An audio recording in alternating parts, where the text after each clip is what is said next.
Gracie Chavez.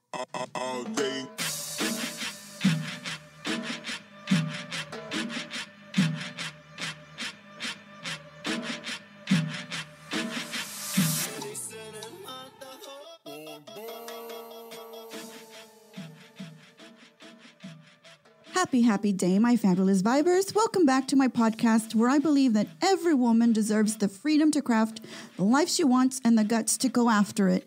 We will share stories, facts, and opinions on various aspects of life to give you that kick in the ass to light you up and spread killer vibes every day, 24/7. Guys, I am playing this music because this music is, listen to this. You just want to dance. You just want to get up and dance because my guest today is a very special guest, somebody that I think I want to say I discovered, but that makes me sound like Christopher Columbus. No, somebody that I learned about, and actually I was following you for a while, Gracie, before I met you in person, so I kind of had a little bit of a fandom going on, a little bit of like, I love her music, so this is the kind of music I like to dance to. Like, I'm the girl that goes to a party, and I will ask the DJ to put some Sonora Tropicana or some Sonora Dinamita for me, because I'm that girl, right? I'm the girl that dances that music. Shout out to Margarita. Yeah. I love it. Yeah. So my guest today, guys, is the fabulous DJ Gracie Chavez. DJ Gracie, let me turn this music down, is an ambassador for the Texas music scene. She's doing it real big. DIRB. Is that something you came up with? Yeah, we had a loose crew a few years ago that kind of like represented Texas. Yeah. I feel like, if you're a Texas DJ, you're doing it real big.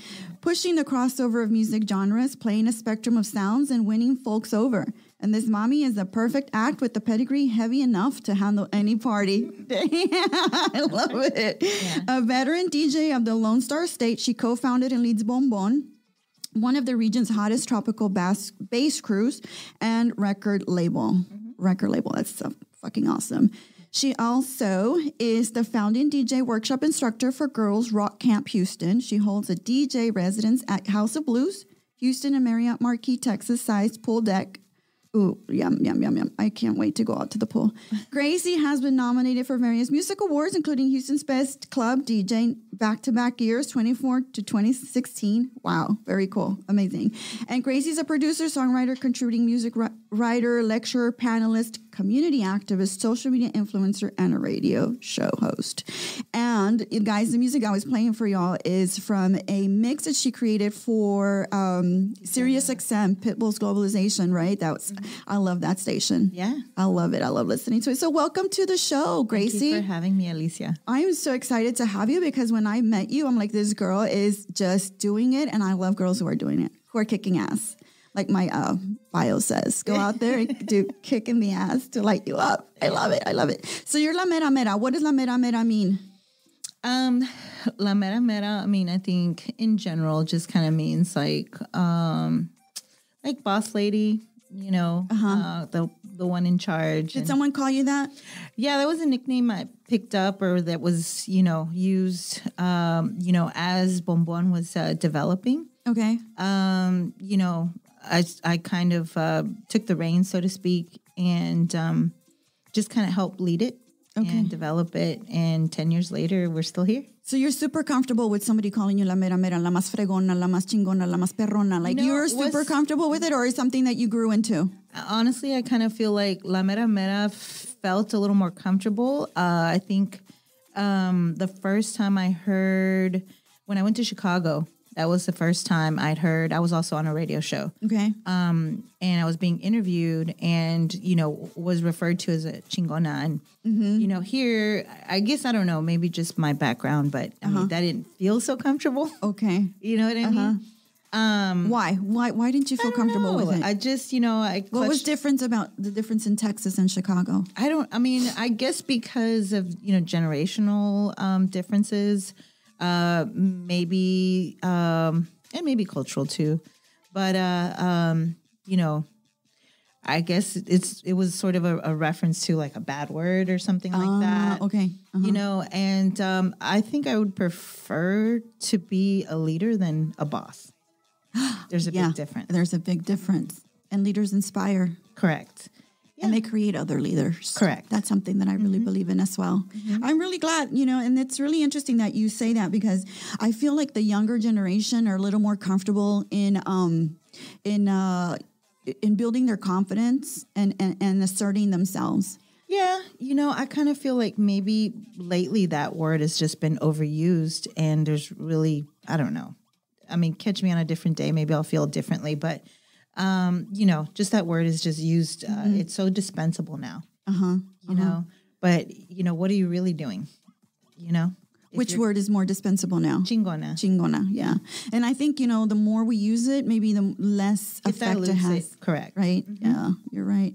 I like to use the word perrona sometimes. Like, my sister and I, when we talk, it's una perra, but it's such in like a nice, comfy way. And I understand, that's also reclaiming that word.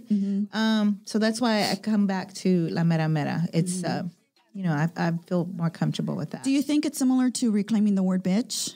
Like saying, she's a bitch, meaning, she's tough, she's hardcore. No, I think la mera to me means like the main one, boss lady, the main one. You know what I mean? La mera. I love it. I love it. Did you study music in college, by the way? I did not. What did you study? Did you go to school here in Houston? I did. Okay. I have a degree in journalism from the University of Houston, Central Campus. Do you feel like you still pursue journalism a little bit in terms of your activism, your writing? Well, truth be known, my start in the middle of college, right before I was done, I started, writing for a local newspaper. Okay. And I was a music journalist for quite some time. So music has always been in the background. What was your inspiration back then? What kind of music were you listening to that inspired you to write about? I listened to a lot, and thankfully, the publication I wrote for would send me out on many different assignments, primarily the underground hip hop scene, which was kind of like bubbling up at the time. No one in the staff really was interested in covering it. Also, like electronic dance music. Okay.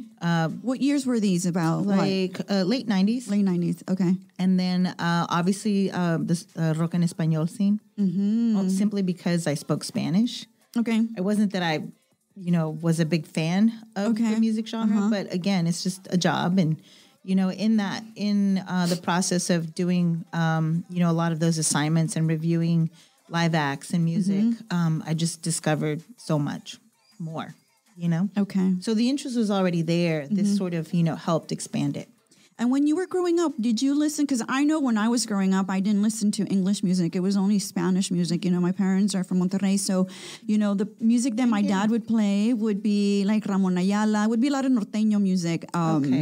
My mom really wasn't into music, but my dad was. I remember, the first introduction to when he put Fito Olivares on for us. We were dancing. And so, every time we would have a party or he wanted us to start dancing, he would put some Fito Olivares on. And that for me was like, Houston.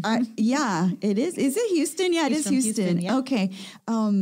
But I remember thinking, I was probably a 15, 16-year-old. I said, I'm going to have Fito at my wedding. That's going to be the place at my wedding. I didn't have it because I married a white boy and he doesn't get it. But yeah, I had a DJ with Fito music. So it made up for it. But I love it. I mean, I love dancing and I love cumbia.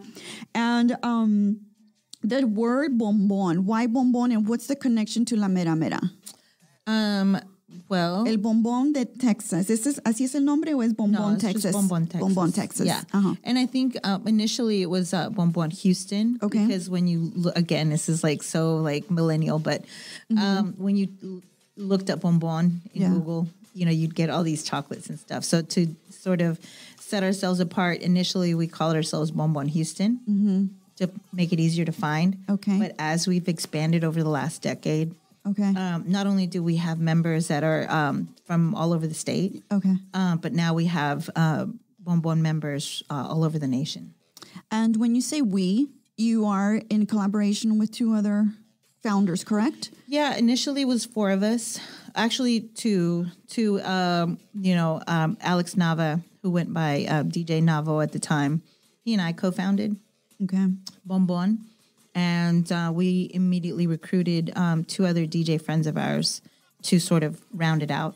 And what do you guys basically do? Is it you go out and do DJ, or do you produce music, or what is the Bombon? What is the business I think that side of Bombon, Texas? The business side of it? Well, I think obviously initially it was just to present a different style of music that, we felt like we were very passionate about.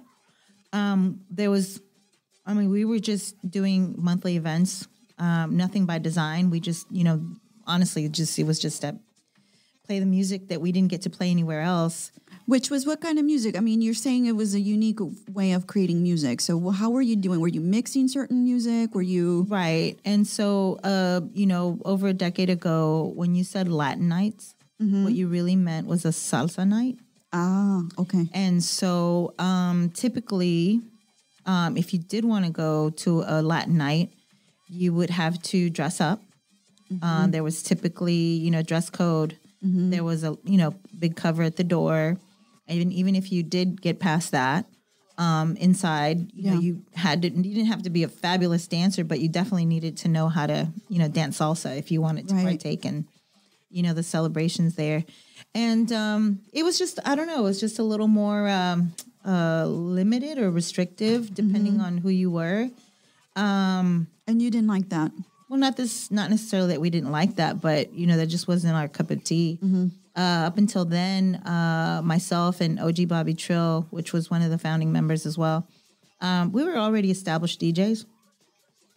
So instead of just playing one or two cumbia remixes at the end of the night, we just said, why don't we just start a whole night based off of this, and we can also play Houston rap. We can also play dance hall. We can play reggae. We can play reggaeton, Right. And no one else was really doing that. Okay. Again, it wasn't really by design. It was just we were leading with our hearts, so to speak. And then it just blossomed super quickly. And I think by the time it was 2011, we'd moved to a larger venue.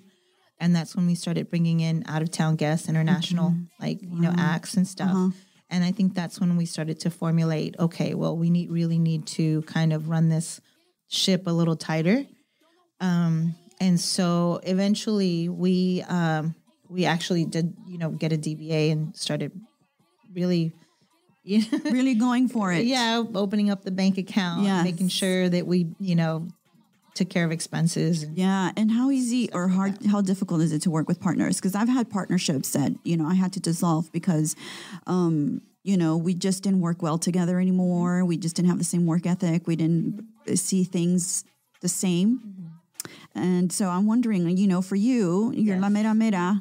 Do they know you're La Mera-Mera in the group, or do they what I really like about, how do you structure? And, out of the initial 4, I would say by the time it was our third or fourth event, the fourth member moved to California. So it was just the 3 of us left.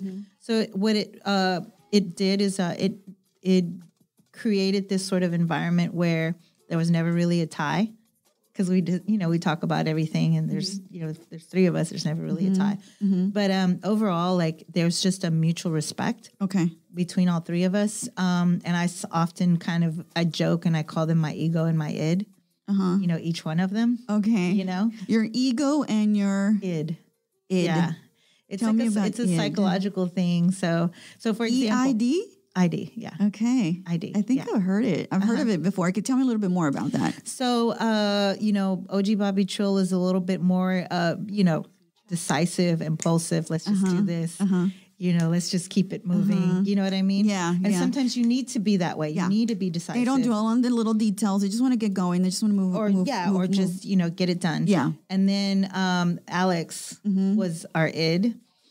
He was a little more pensive. He was a little more diplomatic. Let's, more thoughtful. And so it was a great balance. You know what I mean? So. And they're both guys. And you're the only girl. Yes. Okay. So I think that makes it easier. You think so? I think so. Because I think I've worked in partnerships with other women, and there's always clashing, and there's never, and I don't know why. I'm not really sure what happens, but I think there's always a pull and push, a serious pull and push, and nothing ever gets accomplished because there's always some problem that we're trying to figure out and like move forward. And guys are a little different, I think. And we can certainly bookmark that because yes, I've this partnership set the baseline for me, and I'm happy to say that after 10 years, we're still working together. So that should say something, right? Yeah, absolutely. So subsequent partnerships I've had since then, this was my litmus test. Like, Yeah. And yeah, it is a challenge, certainly I've gone through a dissolution of another business, in between time. Yeah. High hopes, the whole thing, the beginning and stuff. But, again, the ego and the id, you know what I mean, comes into play, had to be decisive. This isn't really what I want to do anymore. Right. This isn't like the partnership I thought was going to be. So, and that happens a lot. And I think partnerships with women are very difficult. I remember listening to a podcast at one point, and the business coach was saying sometimes women who partner up benefit from going to therapy as couples and to discuss their business differences. You know how men and women go to couples therapy? Yeah. Well, she recommended that women who have partnerships together as business women in a business together, that they also go to therapy. Well, why is that so unique to like women? Why is that so unique? What is the pathology, or what is explanation there? Why is that happening? And she mentioned a few partnerships. I think this particular incident or scenario was with the ladies who founded Soul Cycle, and I think they were both friends and they both wanted to do the same thing, and they started it in New York, but they had so many differences that they were going in so many directions that they actually went to a therapist. But I'm not sure what the pathology is. I mean, it's happened a lot where I think it's a lot of like tripping the prom queen. Why is she getting more opportunities? Why is she getting called to do more things? Why is she getting more gigs? Why not me? Why isn't that, rinse and repeat for, let's say, a partnership between two men? Why wouldn't that? You know what I'm saying? Yeah. And I've had a conversation about that with my husband too. I'm just curious. I know, it is curious. I know. I don't know the answer. But it's a good question to ask. And I've had that conversation with him a few times, and he says men have the same issues. They have egos. They have big egos. And if somebody's idea isn't taken into consideration, they get very pissy and upset, but then they move on. And I think we tend to hold on to grudges a little bit longer.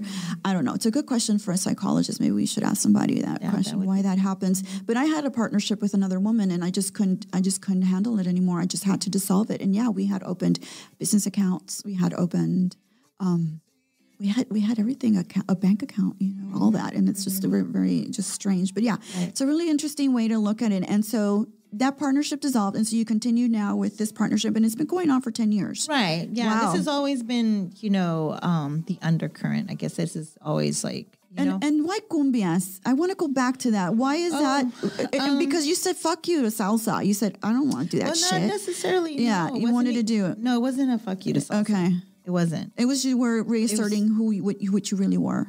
Yeah, like I said, it wasn't a fuck you to anything. It wasn't a reaction to anything. Yeah. It was just a preference. Okay. You know what I mean? Which, by the way, let me just say this. It doesn't have to be like a fuck you to anything. It could just be, that's what I like. Yeah, that's what absolutely. I love. I love and that. I think, for me, my love for music began, obviously, as a child. My dad was a huge record collector, also from the Monterrey area, both my parents. My dad grew up listening to a lot of American music, like Elvis Presley. And my dad introduced me to the Beatles. The Beatles as well. And so he had a lot of 45s. In fact, my cousins, who are a lot older than me, would tell me that they loved visiting him at my grandparents' house when he was still living, because he was the youngest. Would always bring like the records out and dance with them. Era bien guapachoso. He's real, he loves dancing and stuff. But growing up, obviously he continued with his record collection. Sunday mornings, he'd play music for my sister and I.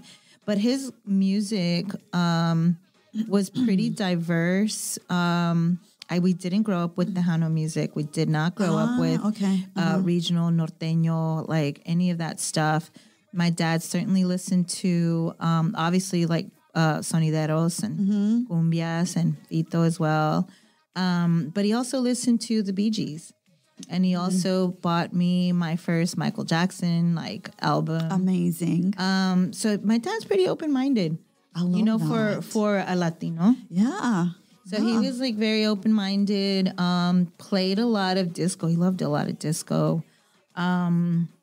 Yeah, I love that, Gracie, because that's very relatable to me. My dad was the same way. He was super open-minded and wanted us to learn about so many different things. And even though he was such a norteño, Ramon Ayala kind of guy, he would introduce us to the Beatles as well. And he would tell us a story of when he came over and the first song, Yesterday makes me cry every single time he hears that song, because it just reminds him of that moment coming to America and just realizing he was by himself. And that song was just so nostalgic for him that it just made me nostalgic for him as well. So when he would tell me the story, I was like, oh, I would. And so every time I hear Yesterday, I feel like I'm him. There's a connection between people and music. And it's interesting that you had such a vast repertoire, even as a young girl, because you were introduced to those things by people around you. Yeah, and he would listen to Los Angeles Negros too, and I thought to myself, wow, that's the range, you know what I mean? Like something is, I guess melancholy is that, and then turn around and listen to a disco song, Donna Summer or something. I love it. Oh my gosh.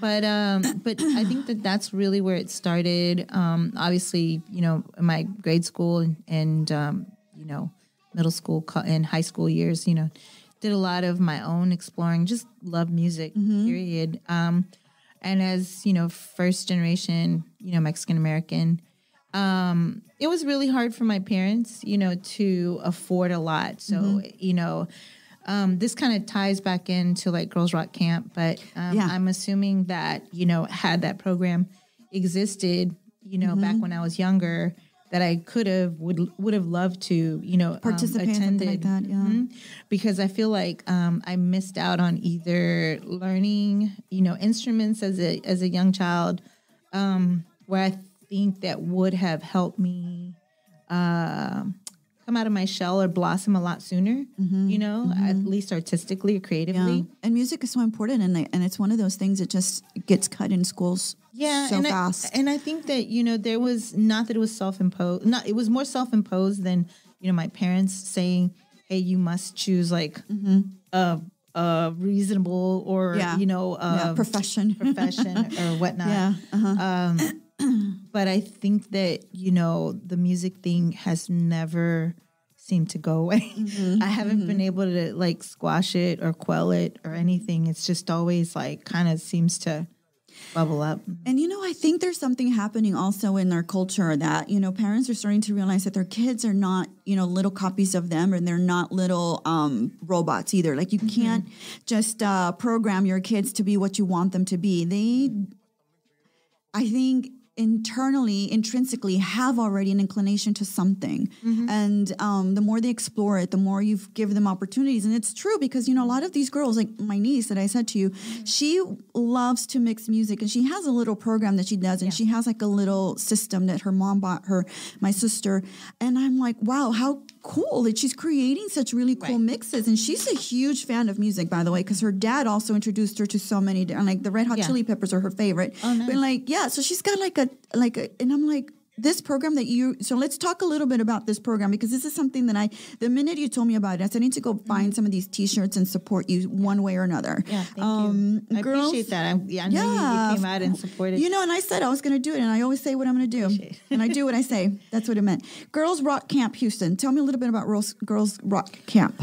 So Girls Rock Camp is a music camp that started about 10 years ago as well.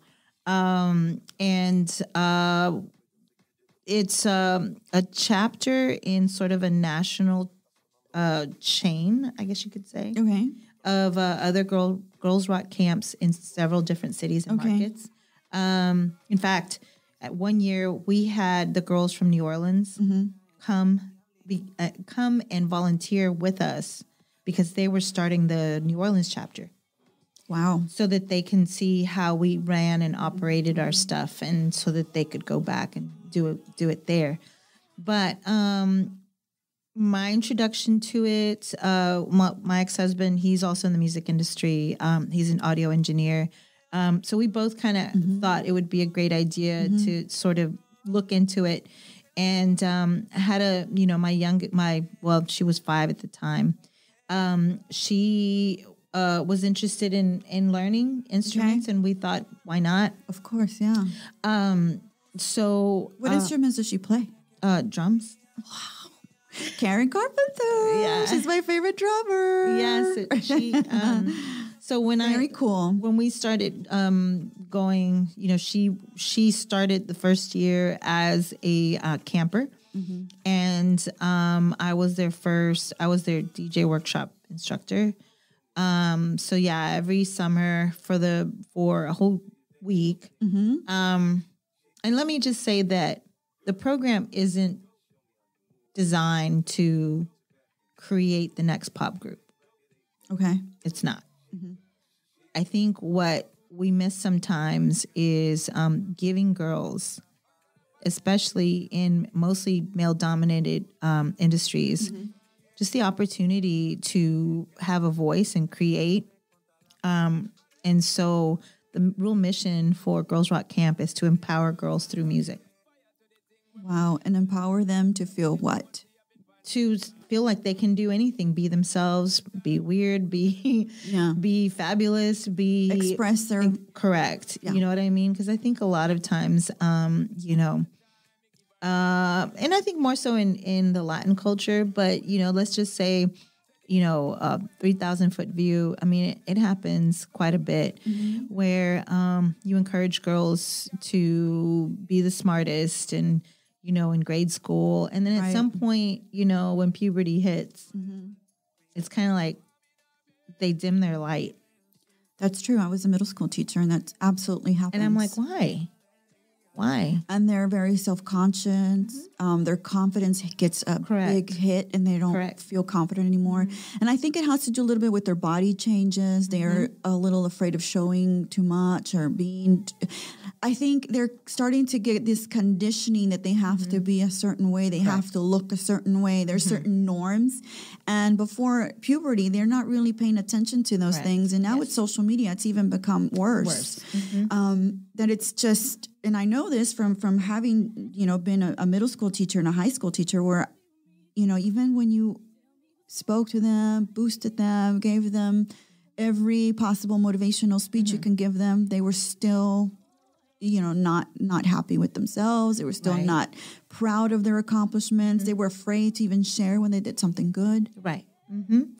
Yeah. And so, I'm really happy that, Anna Garza, she's, the founder and president for Girls Rock Camp, has done a really great job of throughout the week, not only having band coaches teach, their respective instruments to these girls, and then band coaches that will bring these girls together to teach them how to work together. They get together and they write a song together and they practice it. Oh my gosh. But then also in the middle of all that, there are programs, organizations that'll come in and talk about, body image, talk about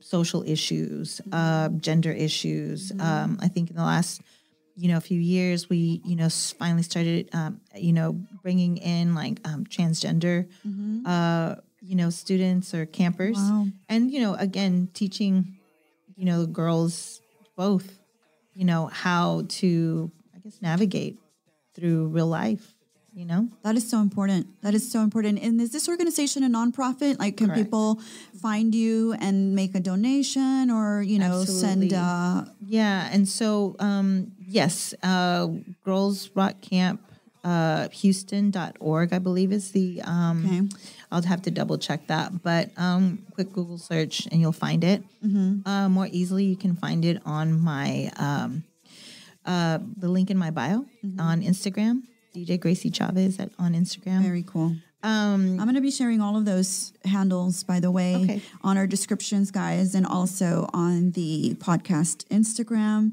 It's going to be everywhere. We also do a blog. We do a newsletter. So all of that information is going to be going out to everybody. Yeah.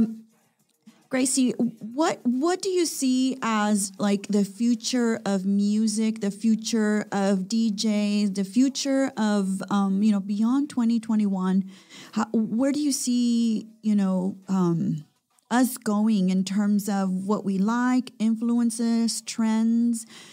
I know that you are probably one of a few women DJs, right? I mean, I don't think if I think about DJs, I don't think I remember too many women. Yeah, I mean, doing it. Maybe, or is it starting to come out more? I think it's starting to come up because technology is like making it a lot easier for folks to hop on board, right? But yeah, the few women that are in the industry, I feel like have to work a little bit harder to kind of keep up. And do you find that there's competition between the women DJs? Like, they always say there's competition between women comedians and like women, so-and-so. And like, is there a competition? Like who gets this gig? Who gets that other gig? Who gets to do this? Who gets to do that? And maybe because I've been DJing for quite some time and, again, part of Girls Rock Camp. I have, 2 young daughters as well.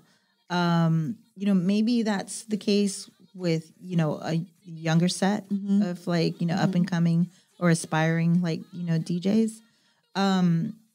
But I sort of feel like the real competition is not only with other men. Okay. Because you have to like prove yourself. You almost have to like double prove yourself. Yeah. You know what I mean? Do they tend to be nasty to you all? Oh, no. And like, who do you think you are? What are you doing here? No. And, I think, no, it's not even that. I think a little taste of what I got in the beginning when I started was more like, let me help you with that, honey, situation. A little more, a little condescension. A little condescending. But like, what do you know? Right. Do you know how to do this? And, and so things like that. But I think that I feel like I've transcended that, I think, over the last few years. And this, I think, is just maybe unique to me. But before, it was, a challenge to try and, like, be at the same level as, like, my peers. And now, I think in the last few years, I feel like they all treat me as equals. Okay. And you have longevity. You have a track record. Yeah. And I think I was going to also add that the competition is really within you. Yeah. You know what I mean? It's becoming better and better for yourself. Yeah. And how can we express that to the younger women or to the women who are just constantly on the search for becoming this or becoming that and better than her? Because it happens so frequently that you're like, you should really work on yourself and really like gauge how your own benchmarks and push those benchmarks, push those accomplishments, and push further. And I think that's something that, I don't know if maybe it's generational. I don't know if maybe it's cultural. I'm not sure. Society does that to us. Yeah. And I think for me, again, just because I'm a mother of 2 girls. How old are your girls, by the way? 18 and 13. Wow. The same like me. I have 2 boys, 18 and 13. I think that you have to have a certain amount of patience and hope that they figure it out. Because I do see a lot of the newer set of like DJs, and not just women, not just girls and stuff. And you just have to be patient and just sort of sit back and kind of see what kind of choices they're making. It was, you can, I guess what I'm saying is like, at this point in my career, I think I've become better at recognizing that up and coming talent that is serious about their work and not there for the applause. Right. Ooh, so it doesn't matter what gender. Doesn't matter. Yeah. Yeah. It just, and you could see it. You can see it, I mean, it's just experience. You know what I mean? And how can you tell if somebody has the aptitude for this or has the aptitude for, mixing music or mixing beats? Tell me about that. Like, how do you determine if a girl has that capacity to reach further, move along the ranks, or do you just allow them to just have a good time and do it for fun and not have it be a career and become, a top DJ in the world? All of that. All of that. Okay. But, the folks that are going to have longevity in it are those talented folks that are going to go back each and every time and continue to practice and work hard. Those are the people that are honing their skills, basically. Correct. And not just, posting photos for the Instagram. Yes.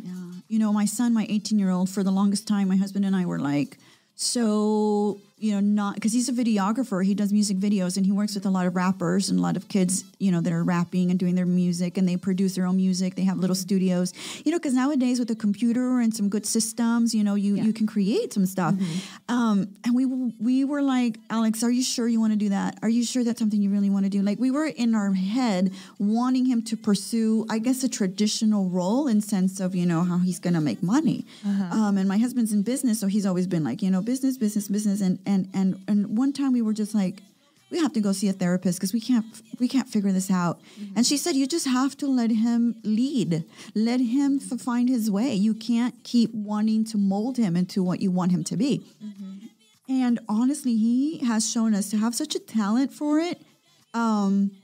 And before we bought him his equipment, his dad said, I'm going to talk to your teacher first, and then we'll see if we can buy you some equipment because it's expensive. We're not going to invest on equipment if if it's not going to work out and you're just going to not do it for the next, 3 months or whatever. And the teacher was like, he's got some real talent and it's something you definitely need to, explore and just nurture.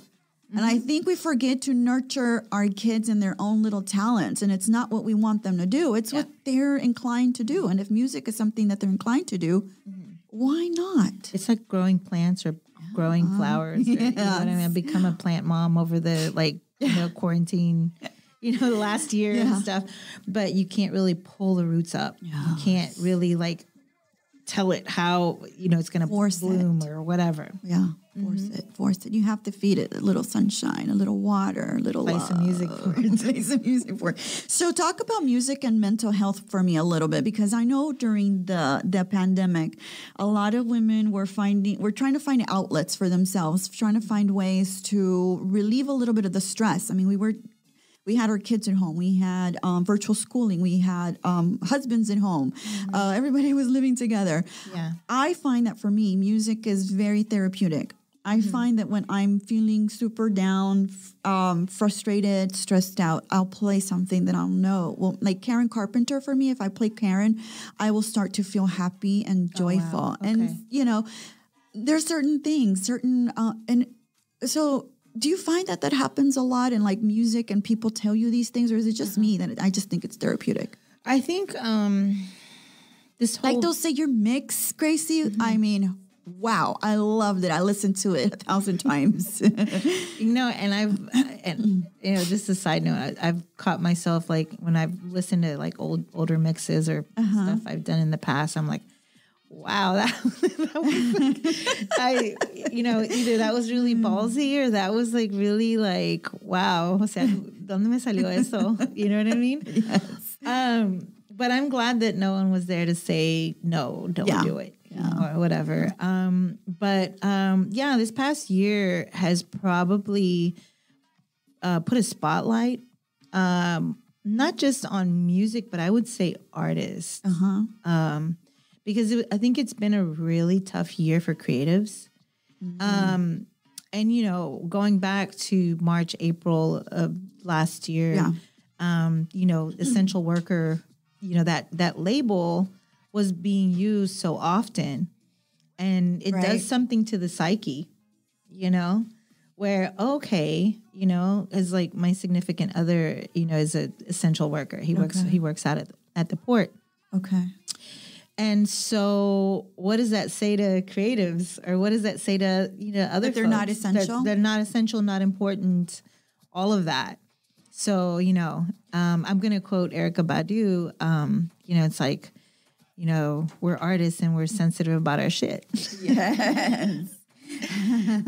Yeah, and I think artists just also have I don't know, for me, I feel like there's a responsibility to nurture artists because they're the ones that bring the light to and bring a little levity, bring a little happiness, bring a little joy. Yeah. They're not indispensable. I don't think they're indispensable at all. I think they fulfill a really important component in our society, and that is bringing us creativity. Creativity brings us a little bit of joy. I mean, who creates the movies? Who creates the music? Who goes out there and, does those things? Yeah. It's the creatives. And I think that also maybe 10, 20 years ago, we were not as open-minded about mental health as maybe we are now in the tie to the arts and creative, individuals. And I think now it's a lot easier to connect those two, and it's a lot easier to open up and have discussions about it, because I think even in the, Latin culture, I mean, taboo, right? Yeah. Mental health and therapy. Because it's, in our culture, it's like, down a few beers, knock back a few margaritas. Yeah, you get over it. That's how you deal with it. Or just get over it. Yeah. That's how I did it. I got over it. You can do it too. Sure. And that mentality of perpetuating the cycle of I didn't need the help. You don't need the help either. Or, just come talk to me. I'll fix it for you, in really nasty, condescending ways and horrible ways of seeing things. But I think, we are moving in an era where we are appreciating life and the little bits of life a little bit more. I think the pandemic is really causing us to see things in a more holistic way and not individualistic anymore. Correct. I mean, to me, for example, I have a store and I have a boutique.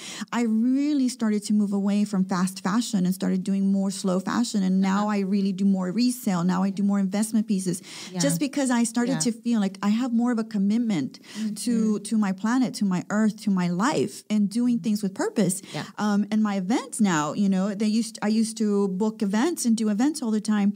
And proceeds now go to charities. And now I find ways where I can support, philanthropy even more than I used to before, just because I realize how important those organizations and those society and those parts of society are so important for us and complete a certain component of that. Gracie, I want to tell you how I admire you. I am just in awe of everything you've accomplished. It's an amazing, wow. But I want to just go back and say how people can reach you. How can we find your music? I've been playing your music this whole time because I want people to just, jam it out as they're listening to us. But how can they find you? What social media handles can they go and search you? My two primary social media channels will be on Instagram, DJ Gracie Chavez with a Z at the end, and Bonbon, Texas. BOM as in mom, BON as in Nancy, I guess. Yeah. And we're on Instagram, on Facebook, and just want to say that, we're also releasing a lot of music, through Bonbon Music. So that's another way. Are you going to be releasing music coming up? Yeah, we release music every 2 weeks. And where can they find it? On Bandcamp. On Bandcamp. Yeah, Bonbon Music. Yeah. I found you, I think it was on a Tumblr. Really? That's how I started following you and started to see a lot of the music you were playing. And SoundCloud has a few of your mixes. So, that's where I'm following you now. Because, if I'm going to have a party and I'm going to be doing it, I'm going to be putting DJ Gracie Chavez now. And I think, I'm using my platform instrumentally, pardon the pun, right? Yeah. Yes, I may have created a name for myself for DJing, and probably people know me best for Bonbon. But with the label, which I'm really proud of, big shout out to Rolly out of Miami. He's part of, Bonbon as well. He goes by John Sean. And All Day Ray in Austin, Texas, also another crew member. We've been working side by side the last several months. And I sort of feel like we get to curate what future music culture sounds like. I think for me, that's even more instrumental than playing at a club or party or whatever. You know, when you put on that Karen Carpenter, it transports you. It does, right? When you hear, for example, you know, a cumbia remix that we may have done or something like that, it'll take you back, you know, to whatever time, you know, whatever place, whoever you were with. And I feel like that does more to help heal. Yes. Yes. More than just playing, because I sort of feel like, you know, playing in the moment. And last night I got to play for Bun B, you know, for the hotel opening 420, you know, event. Yeah. It's so fleeting. Okay. It's there and gone. You know what I mean? And I think with the label, I think there's a more long-lasting legacy there. You know it what I mean? It transcends time. Absolutely. So, yeah. Wow. I love that. And you're right, because music has that power to bring you back to moments, to feelings, and, you to know, emotions. and mimic your feeling at the time, or change your, you know, how you're feeling. Let's say you're feeling down, and you put something upbeat or energetic, you know, it can help change your mood, or it can complement it. You know what I mean? Let's say you want to listen celebratory, let's put some good music on. You're sad, let's put some music on. Yeah, it really does have that power. It has that power to transform. It has the power to change the inside, the I guess the components in your brain that get you happy and get you endorphins. The endorphins, yes. I was just talking about endorphins with my son. I'm glad you mentioned that because that was the word I was looking for. Yeah. I'm so grateful for you for being here today. Y'all, you need to go follow her. Y'all need to go see what she's doing. Listen up to her music. Y'all are going to get happy and excited. I think I'm going to be playing it every time now because I love cumbias. It's like, no, that's my jam. Like, put me some sonora, put me some music, and I'm just so happy. And I'm just, you know. And I'll tell you a little secret. I love cumbias too. Well, you are the queen of cumbias, I think. I mean, if I will say that. But definitely, no, I mean, that title is only for for Selena. So, yeah. No. You're right. Let's not even step on those toes. Yeah. Oh my God. So yeah, we talked about a lot of really great things, and I think one thing that I'm definitely taken from you, and I think I captured from you the first time I met you, was that sense of authenticity, that sense that you are who you are, and that take it or leave it. I'm la mera, and I'm gonna rock it out. You know, it just took a little while to get there, but I'm glad I'm here. You know I'm so grateful that you are, and you're bringing joy, and you're bringing a little bit of transformation, and bringing those endorphins out for us. Yes. So guys, follow her, follow us. Come out to Cinco de Mayo. Oh yeah. What do you have in? Tell us. So Bombon is reuniting. Okay. Just with the pandemic, everything's sort of been disparate, right? So for Cinco de Mayo, we'll be at 8th Wonder. So yeah, that'll be the first time we've all gotten together, how fun. Under one roof, and we've got a very special guest performing with us. We haven't announced it. Will you tell me? I will tell you off the air. Yeah. No, I can tell you now. Okay. Yeah. Esteban Gabriel. Okay, who'll be performing with us. Esteban Gabriel, you got to tell me who that is. He's a really wonderful, magnetic, artist coming out of, South Houston. Oh. And he's doing a lot of banda and corridos and like representing Houston. Oh my gosh. So I've got to look just super excited about having him on board. Yeah. So yeah, we haven't, announced that quite yet, but with Cinco de Mayo coming, it's just right around the corner. I'm just so ready to go dancing. Yeah, I'm just so ready to go out and dance again. And maybe have a michelada. Yeah. So the ticket, I mean, it's there's no tickets. It's free to come in. Of course, masks, are preferred.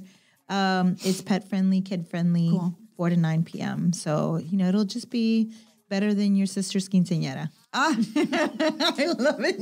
I got to remember that. Better than your sister's kids. I love that. Yeah. You guys, y'all need to go at Cinco de Mayo and follow her, and you'll see all the different places that she's going to be all the things that she's going to be doing. 2021 is going to be amazing. I hope so. I'm so grateful for you to be here today. Again, guys, follow us.